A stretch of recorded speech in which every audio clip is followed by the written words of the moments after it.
할렐루야. 이전 여기도 천국을 향해 힘차게 달려가시길 바랍니다.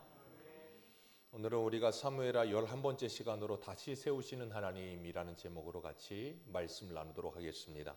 다시 세우시는 하나님. 우리가 지난주에는 다윗의 실패하는 모습을 봤습니다. 통화방이 됐고 블레셋을 이겼고, 그리고 다윗이 그렇게 잘 되고 있을 때 좋은 마음을 가지고 방치되어 있던 하나님의 궤를 예루살렘으로 가져오기 위해서 3만 명을 데리고 아미나답의 집에 찾아갔어요.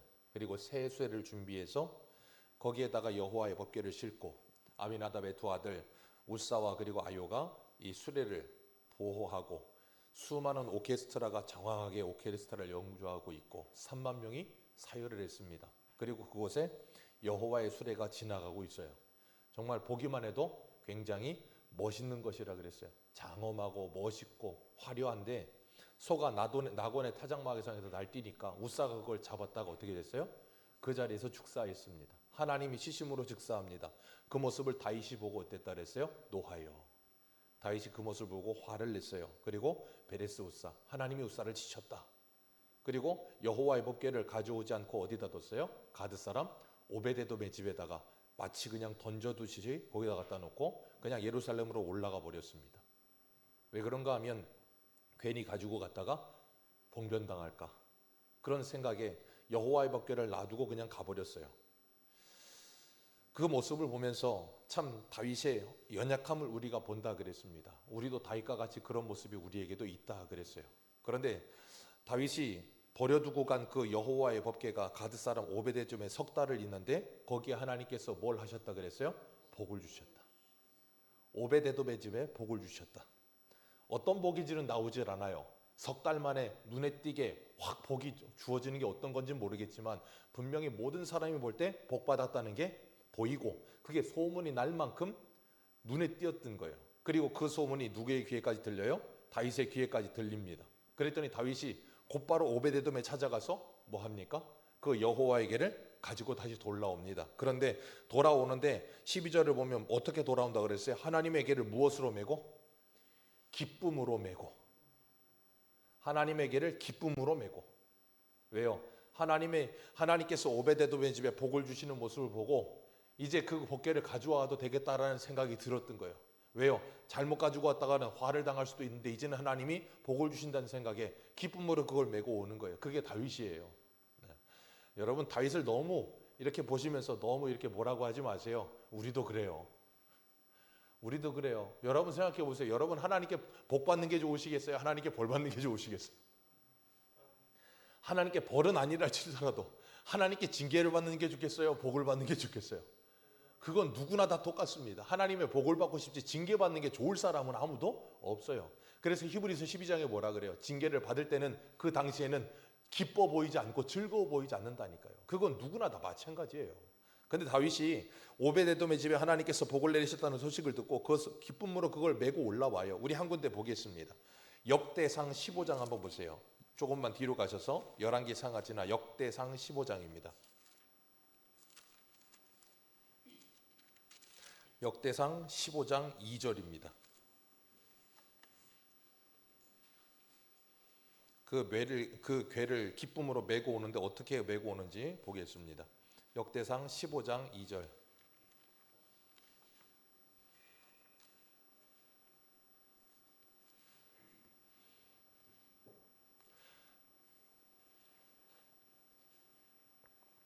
(15장 2절) 같이 읽습니다. 시작. 다윗이 이르되 레위 사람 외에는 하나님의 궤를 맬 수 없나니 이는 여호와께서 그들을 택하사 여호와의 궤를 메고 영원히 그를 섬기게 하셨음이라 하고. 아멘. 다윗이 한번 실패했어요. 그리고 두 번째 갈 때는 여호와의 궤를 메고 오는데 뭐라 그랬어요? 레위 사람들을 불러서 그건 누구만 멜 수 있다. 레위 사람만 멜 수 있다. 하나님이 그렇게 정하셨다라고 말을 하면서 레위 사람들을 준비시킵니다. 그리고 12절부터 한번 15절까지 읽습니다. 15장 12절에서 15절입니다. 시작. 그들에게 이르되 너희는 레위 사람의 지도자이니 너희와 너희 형제는 몸을 성결하게 하고 내가 마련한 곳으로 이스라엘의 하나님 여호와의 궤를 메어 올리라. 전에는 너희가 메지 아니하였으므로 우리 하나님 여호와께서 우리를 찢으셨으니 이는 우리가 규례대로 그에게 구하지 아니하였.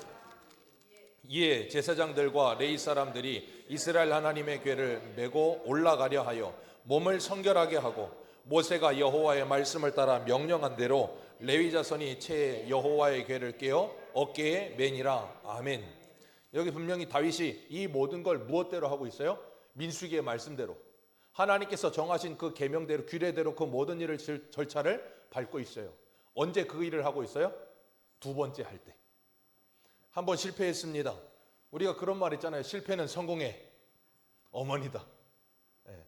실패는 성공의 어머니다. 한 번 실수는 병가지 상사다. 다윗도 실패합니다. 다윗도 실수합니다. 사람입니다. 실수하지 않고 실패하지 않고 세수하지 않고 처음부터 레인을 준비했으면 좋겠지만 그렇지 못한 게 다윗이에요. 어쩔 수 없어요. 그런데 한 번 실패하고 나서 그걸로 끝내지 않고 다윗은 왜 그랬는지 생각을 했고 하나님의 말씀을 기억하면서 뭐 했어요? 여기 15장 2절에 말하는 것처럼 내 위인 하나님께서 그러지 말라고 정해놓으신 말씀을 기억하면서 뭐 합니까? 그 모든 걸 준비하는 거예요. 그리고 그 모든 걸 준비하면서 무엇으로 메고? 오늘 본문 12절에 기쁨으로 메고 올라옵니다. 그리고 13절을 보면 오늘 본문 13절 가서 보겠습니다. 13절 같이 읽습니다. 시작.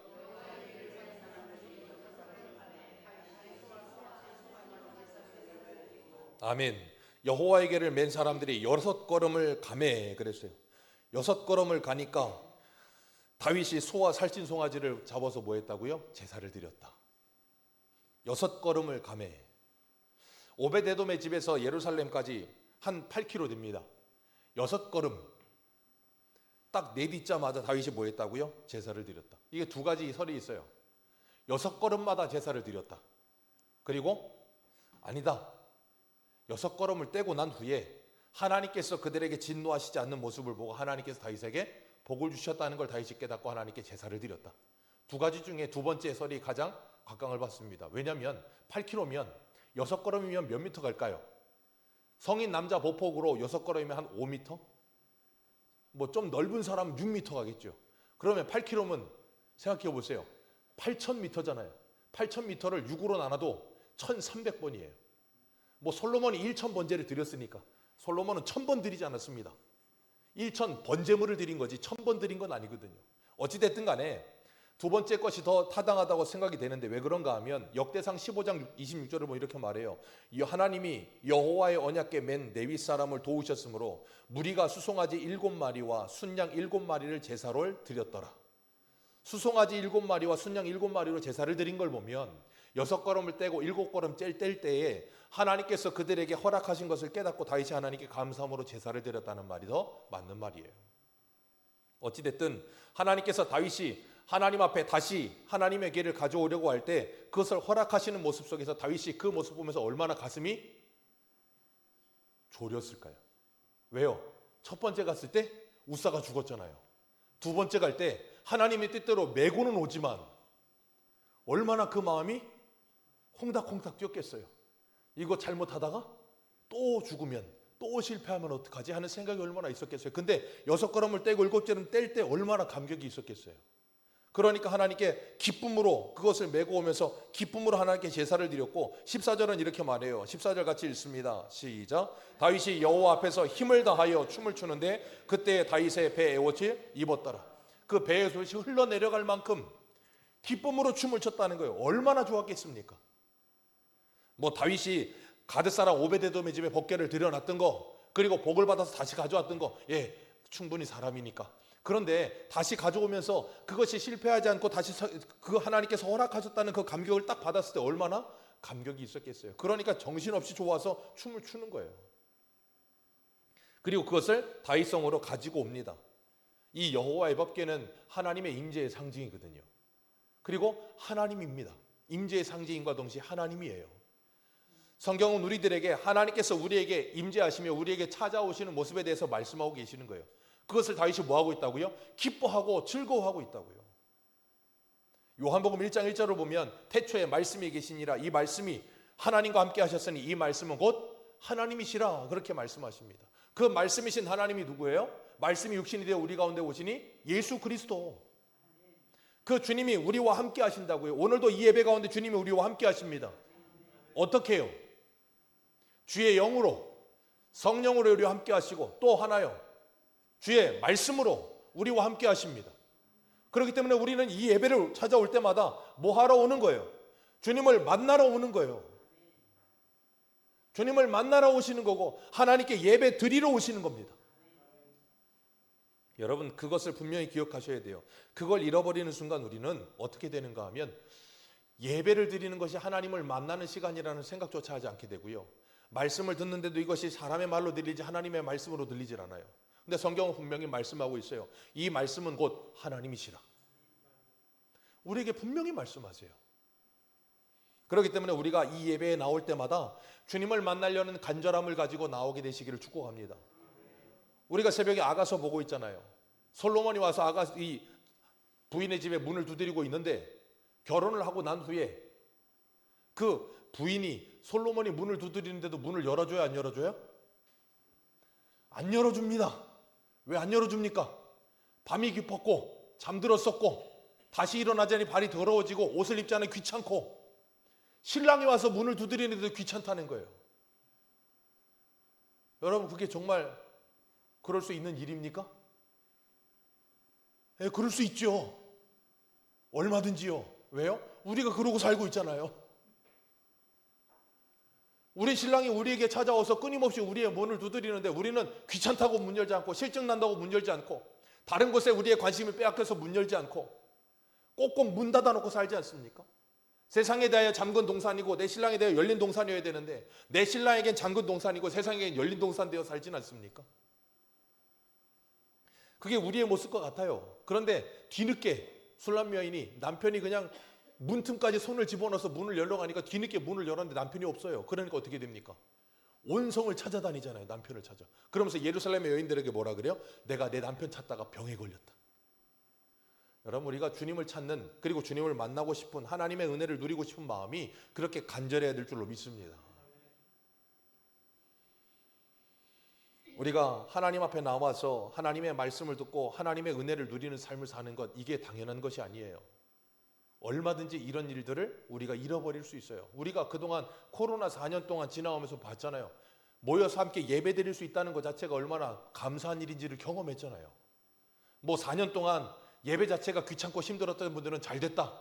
이참에 그냥 아주 그냥 평생 영상 예배를 드렸으면 좋겠다. 그런 분도 계시겠지만 그게 아니고 예배를 드리며 현장에서 하나님께 예배 드리는 것 자체를 감격으로 여기고 하나님의 은혜를 사모하던 사람에게는 그 예배에 모이는 것이 뭐예요? 갈급하고 간절했을 거라고요.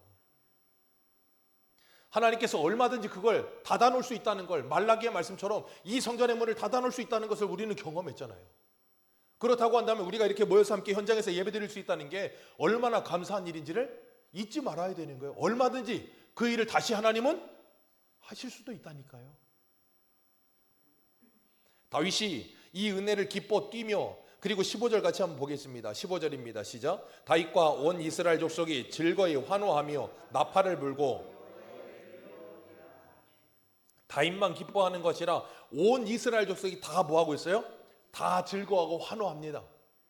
왜요? 하나님의 개가 이제 예루살렘으로 돌아오고 있거든요. 다윗뿐 아니라 모든 사람들이 즐거워하고 기뻐하는 거 이게 뭐예요? 이게 부흥이에요. 다른 게 부흥이 아니에요. 그런데 16절 같이 한번 보겠습니다. 16절입니다. 시작. 여호와의 궤가 다윗성으로 들어올 때에 사울의 딸 미갈이 창으로 내려다보다가 다윗 왕이 여호와 앞에서 뛰놀며 춤추는 것을 보고 심중에 온 이스라엘은 다 지금 뭐하고 있어요? 즐거워하고 환호하고 있습니다. 그 중에 오직 한 사람 누구요? 미갈이 아니에요. 그 앞에 뭐라고 붙어 있어요? 사울의 딸이라고 붙어 있습니다. 23절도 보세요. 23절 읽습니다. 시작. 거기까지만 읽습니다. 20절도 보세요. 시작. 다윗이 자기의 가족에게 축복하러 들어오매 거기까지만 읽습니다. 계속 미갈에 대해서 뭐라고 말하고 있어요? 사울의 딸 미갈이라고 계속 미갈 앞에다가 그걸 붙여놓고 있어요. 왜요? 미갈은 누구 딸이다? 사울의 딸이다. 다시 바꿔 말해 미갈은 지금 누구의 신앙을 가지고 있다? 사울의 신앙을 가지고 있다 그 말이에요. 모두가 다 여호와에게가 들어오는 걸 보고 기뻐하고 춤추며 즐거워하고 있는데 오직 한 사람 미갈만 그걸 기뻐하지 않아요. 그리고 그 모습을 보고 다윗을 뭐 한다고요? 업신여겨요. 왜? 왕이 채통머리 없이 왕이 말이야. 저게 무슨 왕이야? 온 백성들 앞에서 창피하게. 저게 뭔 짓이야? 왕이면 좀 무게감도 있고 좀 근엄하게 멋있게 있어야지. 그러면서 다윗을 뭐하고 있어요? 업신여기고 있는 거예요. 왜 그럴까요? 하나님의 은혜가 말라버려서요. 하나님의 은혜가 말라버린 사람의 특징이 그거예요. 하나님의 은혜와 감격 속에 있는 사람을 보면서 그걸 업신여깁니다. 그걸 조롱하고 비난합니다. 하나님의 은혜가 회복돼서 지금 다윗을 뭐하고 있어요? 기뻐하고 있어요. 실패했다가 다시 회복되어서 기뻐하고 있는데 그 모습을 보면서 업신여기고 조롱해요. 그러면서 뭐해요? 야, 꼭 그렇게 예배를 드려야 돼? 그렇게 유난스럽게 예배를 드려야 돼? 아주 시끄러워 죽겠어. 조용히 좀 하든가. 그러면서 사람을 굉장히 내려깔아 봅니다. 그리고 자기는 굉장히 고상하고 우아한 사람인 것처럼 착각을 해요. 그건 고상하고 우아한 게 아니라 은혜가 없는 거예요. 우리가 잊지 말아야 될 것은 아까도 말씀드린 것처럼 우리는 예배를 드리는 사람이지 보는 사람이 아니에요. 우리는 관객이 아닙니다. 내가 예배 드리는 사람이에요. 그래서 마틴 루터는 뭐라 그랬냐면 만인 제사장이라고 표현했어요. 우리는 모두가 다 하나님 앞에 제사장이다 그 말이에요. 한 사람 한 사람이 모두 예배자지 예배의 관람객이 아니란 말이에요. 그러면 여러분은 목사가 여기서 설교하고 있을 때 여러분은 뭐 하는 분들이어야 돼요? 하나님께 예배를 드리고 있는 중이어야 돼요. 목사가 설교하는 것만 보고 지켜보고 듣는 게 아니라 그 모습을 보면서 그 말씀을 들으면서 내가 하나님께 지금 예배 드리고 있는 모습과 자세와 태도여야 되는 거예요. 그래서 말씀을 들으면서 뭐예요? 아멘으로 화답하며 하나님께 영광을 돌리기도 하고 그 말씀을 내가 받아들이며 하나님께 감사하기도 하고 그리고 앞에 찬양팀이 찬양하면 그 찬양을 들으면서 뭐예요? 함께 목 놓아 하나님께 찬양하는 거예요. 그게 우리가 해야 될 일이라고요. 그래서 내년에는 찬양팀을 좀 하나 더 늘릴까 봐요. 찬양팀을 하나 더 늘려서 로테이션으로 2주에 한 번씩 이렇게 돌아가게. 그러면 어떨까? 왜 이렇게 너무 황당하게 쳐다보십니까? 돌아가면서 다 같이 하게. 그러면 좋을 것 같다는 생각도 해요. 왜냐하면 제가 여기 앞에 나와서 기도하는 것 그리고 말씀을 봉독하는 것 그런 것들을 계속 순서로 넣는 이유가 뭐라 그랬어요? 저 혼자 하기 버거워서요? 아니요. 우리 모두가 예배에 참석하고 참여하게 하려고요. 내가 예배를 보는 사람이 아니라 하나님께 예배를 드리고 있는 사람이라는 것에 대한 인식이 분명하게 있어야 되는 거예요. 그러지 않으면 우리는 관객이 돼요. 관객이 되고 그 다음 뭐 하게 되냐면 사람을 자꾸 판단하게 됩니다. 제가 그걸 어디서 잘 느꼈냐면 신학교 7년 다니는 동안 그냥 지겹도록 느꼈습니다. 신학교 7년 동안 매일같이 월요일부터 금요일까지 채플 드립니다. 아침 10시 되면 10시부터 11시까지 채플 드려요. 예배를 맨날 드립니다.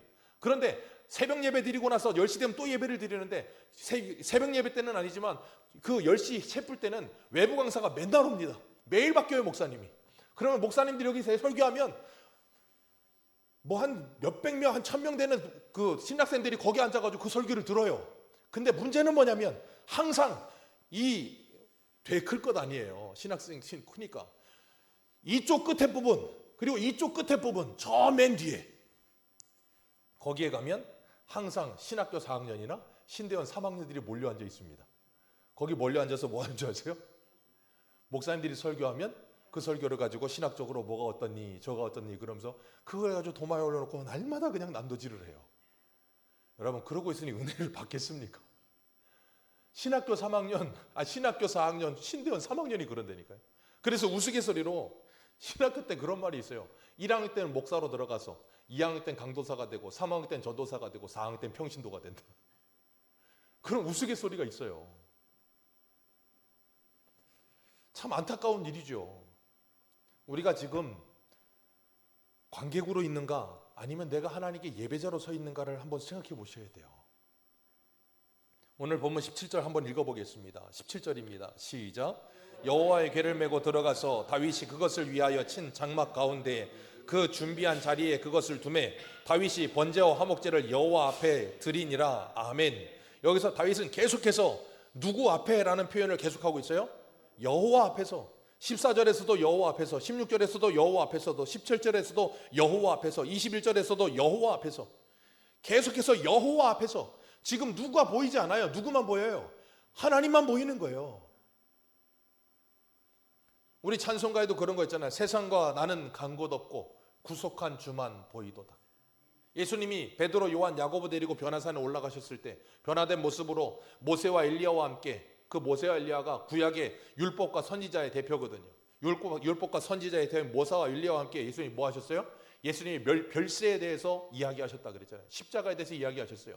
그리고 잠들어 있다가 깼을 때 베드로와 요한, 야곱이 그 모습 보고 너무 좋아가지고 여기다 초막새 지을까요? 그리고 나서 하나님의 말씀이 들립니다. 두려워서 떨어져서 땅에 엎드려 있다가 그 말씀이 끝나고 나서 내 사랑하는 아들이라 그러고 끝나고 나서 딱 일어났는데, 예수님께서 두려워하지 말라고 이렇게 하셨는데 베드로, 요한, 야고보가 일어나서 보니까 뭐밖에 안 보이더라? 예수밖에 안 보이더라. 여러분, 우리가 주님 앞에 예배자로 선다는 건 오직 주님만이 보여야 되는 거예요. 다른 누가 보여서는 안 돼요. 사람이 보여서도 안 돼요. 그래서 목사가 너무 튀어서도 안 돼요. 그래서 어떤 목사님들은 양복 안 입고 항상 이거 제가 성찬 때 입는 옷 있죠? 그걸 항상 입는 분들이 계세요. 왜냐하면 성도님들 중에 목사님이 무슨 넥타이를 했냐, 무슨 양복 입었냐, 그걸 계속 관심 갖는 분들이 계세요. 1년 365 그것만 입는데 저는 그거 못합니다. 왜냐하면 그거 입으면 너무 더워요. 그래서 못하는데, 어찌됐든 하나님이 보여야 되는데 자꾸 사람이 보이는 거야. 그러니까 예배에 집중이 안 돼. 그게 참 안타까운 일이더라고요. 여러분, 우리가 예배 드릴 때 하나님께 집중할 수 있게 되시기를 주님의 이름으로 축복합니다. 그 말씀에 집중하시길 축복합니다. 그리고 다윗이 하나님께 뭐 하고 있는가 하면 오늘 본문에 보면 17절 다시 한번 읽습니다. 시작. 여호와의 궤를 메어 들어가서 다윗이 그것을 위하여 친 장막 가운데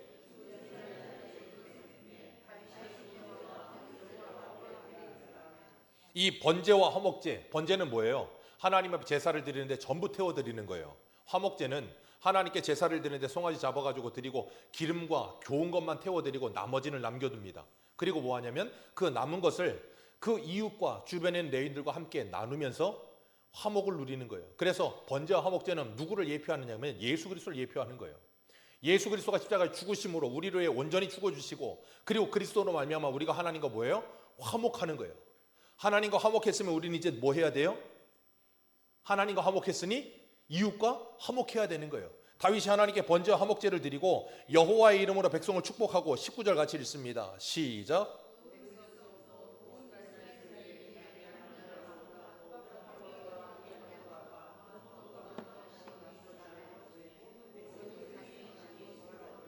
아멘. 떡 한 개, 고기 한 조각, 건포도 한 떡. 이게 뭐냐면 하나님께 번제와 화목제를 드렸던 그 재료예요. 그것들을 백성들에게 다 나누는 겁니다. 하나님과 화목이 이루어지고 백성과 화목이 이루어지는 거예요. 그리고 났는데 20절을 보니까 거기도 또 누구의 딸 그랬어요? 사울의 딸 미갈이 다윗을 맞이하면서 뭐라 그래요? 이스라엘의 왕이 오늘 어떻게 영화로우신지라고 말을 하면서 말부터 비꼬아서, 스쿠려발 먹었는지 자꾸 비꼬아서 말을 하면서 뭐라 그래요? 방탕한 자가 염치 없이 자기 몸을 드러내는 것처럼 오늘 그의 신복의 계집종 눈앞에서 몸을 드러내셨나이다. 왜요? 춤추다가 이 배 에봇으로 입었던 이게 흘러내렸던 거예요. 그러니까 미갈이 그걸 보고 업신여기면서 채통머리 없이 저게 왕이 저게 뭐하는 짓거리냐고 그러면서 막 손가락질하고 있는 거예요. 왜? 사울의 딸 미갈에게 있어서 왕은 어때야 돼요? 힌트를 드렸잖아요. 사울의 딸 미갈에게서 왕은 어때야 돼요? 사울 같아야 되는 거예요. 다윗 같으면 안 돼요. 사울 같으면 어떻게 되는데요? 근엄하고 멋있고, 그래서 뭘 하든지 자기 업적을 세우고 커다란 업적비 세워놓고 자기가 뭔가를 했다고 드러내며 백성들 앞에 어떻게든지, 그래서 아말렉하고 전쟁하고 돌아왔을 때 사무엘이 도망가니까 그 옷을 채가지고 옷이 찢어질 만큼 그래놓고 데리고 가서 뭐라 그래요?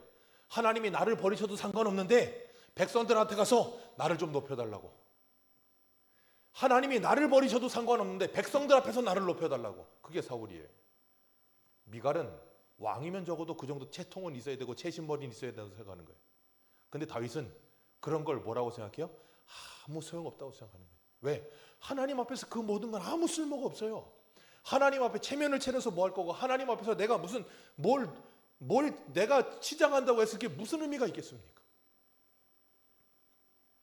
다윗은 하나님이 나를 받아주셨고 하나님이 나와의 관계를 회복시켜 주셨다는 그것 자체만으로 뭐하고 있어요?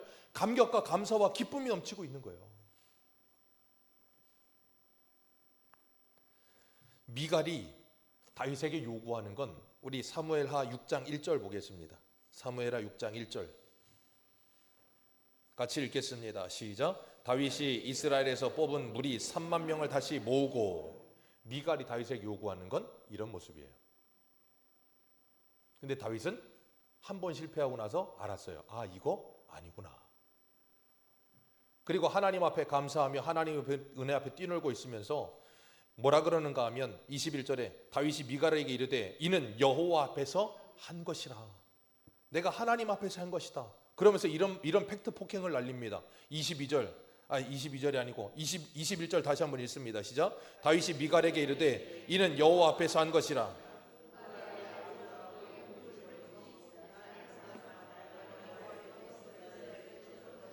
내가 여호와 앞에서 뛰놀리라. 아멘. 다윗이 팩트를 날려요. 네가 그렇게 좋아하는 네 아버지 사울의 모습을 보아라. 그 집안의 모습을 보아라. 하나님이 그들을 뭐 하셨다? 버리셨다. 그리고 하나님이 나를 뭐 하셨다? 택하셨다. 하나님이 요구하시는 예배자의 모습이 무엇인지 보라는 거예요. 하나님이 요구하시는 것은 체면을 차리고 채통을 차리고 뭘 하는 게 아니라 하나님 앞에 정말 은혜에 감격하여 감사함으로 주님을 예배하고 찬송하는 자를 하나님이 찾으신다는 거예요. 그러면서 22절에 이렇게 말해요. 내가 이보다 더 낮아져서 스스로 천하여 보일지라도 네가 말하는 것처럼 계집종들에게는 내가 높임을 받을 것이다. 그러면서 사울의 딸 미갈이 죽는 날까지 자식이 없었다라고 말을 해요. 구약시대에 자식이 없다는 거 하나님께 벌을 받았다는 의미로 통하거든요. 그 말은 하나님께서 미갈을 기뻐하지 않으셨다 그 말이에요. 왜요? 미갈은 하나님 앞에 예배를 제대로 드리지 못하는 자였다고요. 하나님의 은혜가 말라버린 사람이었다고요. 그래서 우리가 항상 구호 외치잖아요. 예배 성공이 신앙의 성공이고 신앙 성공이 인생의 성공이라고. 그걸 또 잘못 비틀어서 생각하는 사람들은 뭐라고 생각해요? 예배 잘 드리면 인생이 핀다. 제가 늘 말씀드립니다. 예배 잘 드리면 인생이 필 수도 있습니다. 저는 거짓말은 못해요. 인생이 필 수도 있어요. 근데 안 필 수도 있습니다. 그러나 예배에 성공한다는 건 내가 다윗처럼 하나님과의 관계가 회복이 되면 그 다음에 뭐 한다고요? 내 신앙이 회복돼요. 그리고 나면 내 인생이 하나님의 말씀 안에서 해석이 되기 시작해요. 그리고 나면 그 인생은 뭐한 인생이 돼요? 성공한 인생이 되는 거예요. 왜? 하나님이 나와 함께 하시니까. 아니 그것보다 성공이 어디 있습니까? 지금 다윗보다 성공한 사람이 어디 있어요? 우리 한 구절만 읽어보겠습니다. 구약성경 아모스 9장 보세요. 아모스 9장.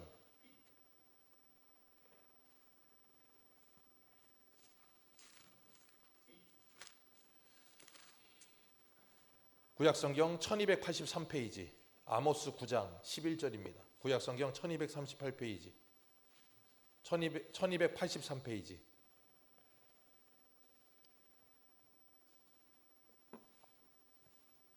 1283페이지 11절입니다. 9장 11절 같이 읽겠습니다. 시작. 그날에 내가 다윗의 무너진 장막을 일으키고 그것들의 틈을 막으며 그 허물어진 것을 일으켜서 옛적과 같이 세우고. 아멘. 여기 보면 하나님께서 뭐라 그래요? 다윗이 무너진 장막을 일으킬 것이다. 뭐 아모스 시대에는 이제 여로보암 2세 때니까 아직 솔로몬 성전이 무너지기 전이긴 하지만 하나님께서 다윗의 무너진 장막을 일으키시겠대요. 솔로몬의 성전이 아니라. 왜요? 하나님이 요구하시는 건 뭐예요? 성전이냐 장막이냐가 중요하지 않아요. 하나님께 신령과 진정으로 예배하는 사람이냐가 중요한 거예요. 하나님께서 그 무너진 장막을 일으키고 그 틈을 메우고 허물어진 것을 일으켜서 옛적까지 세울 것이다 라고 말씀하세요.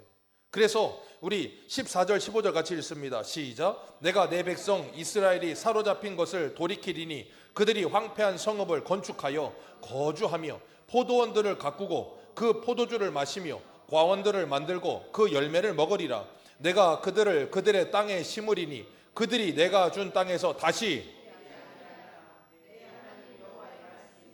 그들이 다시는 그 땅에서 뭐하지 아니하리라? 뽑히지 아니하리라. 왜요? 하나님께서 그들을 지키실 것이다 라고 말씀하시는 거예요. 그게 어떻게 가능해요? 이 그날이 언제예요? 주님이 다시 오시는 그날. 그래서 주님이 오셔서 뭐 하셨어요? 이 일을 하신 거예요. 그리고 우리를 회복시키시는 거예요. 그리고 나면 뭐 한다고요? 허물어진 모든 것이 다시 회복되는 거예요. 다윗이 그 은혜를 지금 누리고 있는 겁니다. 그래서 하나님께 예배자로 서는 거예요. 우리 한 군데 더 봅니다. 요한복음 4장 보세요. 요한복음 4장.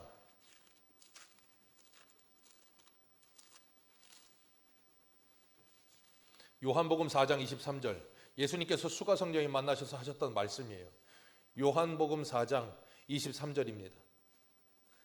23절, 24절 두 절 같이만 읽겠습니다. 시작. 아버지께 참되게 예배하는 자들은 영과 진리로 예배할 때가 오나니 곧 이때라. 아버지께서는 자기에게 이렇게 예배하는 자들을 찾으시느니라. 하나님은 영이시니 예배하는 자가 영과 진리로 아멘. 그 하나님은 지금도 이런 예배자들을 뭐 하신다? 찾으신다. 하나님께서 다윗의 무너진 장막을 회복시키시듯 우리 안에 찾아오셔서 우리의 무너진 모든 것을 회복시키시고 하나님께 영과 진리로 예배하는 자가 되게 만들어주신다 그 말이에요. 그리고 나면 그 회복된 우리가 모여서 공예배를 드리며 하나님의 말씀을 사모하여 그 은혜를 받고 돌아가서 로마서 12장 1절에 말하는 것처럼 우리의 몸으로 거룩한 산제사를 드리는 영적 예배를 성공하는 삶을 사는 거예요. 그게 뭐예요? 빛과 소금 역할을 하는 거예요. 그러기 위해서 우리는 하나님의 말씀에 집중해야 돼요. 그 은혜에 집중해야 됩니다. 왜요?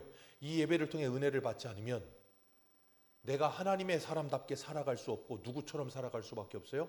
미갈처럼 살아갈 수밖에 없어요. 왜요? 여러분 오늘 본문에 나온 다윗과 미갈은 한 끗 차이예요. 크게 다르지 않아요. 은혜를 받았느냐 받지 못했느냐의 차이이지 이 사람이 잘났고 저 사람은 못났다가 아니라고요. 오늘 우리는 어떻게 하나님을 예배하고 있는가 한번 생각해 보시길 바랍니다. 다윗과 같이 실수할 수 있고요. 실패할 수 있습니다. 그리고 예배에 대한 매너리즘에 빠질 수도 있습니다. 근데 하나님은 약속하셨어요. 내가 다윗의 무너진 장막을 일으킬 것이다. 그리고 다시 회복시킬 것이다. 그래서 저와 여러분을 예배의 성공자 만드시겠다고 약속하시는 거예요. 그 은혜를 사모하고 사랑하는 마음으로 하나님 앞에 나와 예배하시며 기도하시길 바랍니다. 그리고 목 놓아 하나님을 찬송하시길 바랍니다. 하나님은 그렇게 하나님을 간절히 찾는 자를 반드시 만나주시겠다고 약속하셨어요. 하나님은 이 예배를 통해 여러분을 만나기를 원하시고 여러분은 이 예배를 통해 하나님을 만나기를 사모하셔야 돼요. 예배에 성공하지 못하면 여러분의 인생은 실패한 인생이 됩니다. 예배에 성공하고 하나님을 만나면 여러분의 인생은 어떤 인생을 살든 행복한 인생이 될 것이고 성공한 인생이 될 거예요. 우리가 정말 이곳에 모여서 하나님을 예배하는 마음이 다윗과 같이 간절해져서 정말 하나님의 은혜 아니면 내가 한순간도 살아갈 수 없고 미갈처럼 다른 사람을 정죄하며 다른 사람을 업신여기는 사람으로 살아갈 수밖에 없다는 것이 정말로 절절히 느껴지는 인생이라면 하나님 나를 살려주세요. 하나님 나를 회복시켜 주세요라고 하나님께 메어 달리게 될 거예요. 그걸 뭐라 그러냐면 부흥이라고 부릅니다. 오늘 오전에 제목이 뭐였습니까? 나는 부활이요 생명이라. 오늘 저녁 제목이 뭐예요? 다시 세우는 하나님. 부활이요 생명이신 하나님께서 다시 저와 여러분을 세우실 줄 믿습니다. 다시 저와 여러분을 예배자로 세우시고 하나님 앞에 아름다운 그리스도의 신부로 세워가시면서 여러분의 삶이 예배가 되도록 우리를 부르신 줄 믿습니다. 오늘도 그 은혜로 승리하는 하루 그리고 일주일 그리고 일생 되시기를 축복합니다. 기도하겠습니다.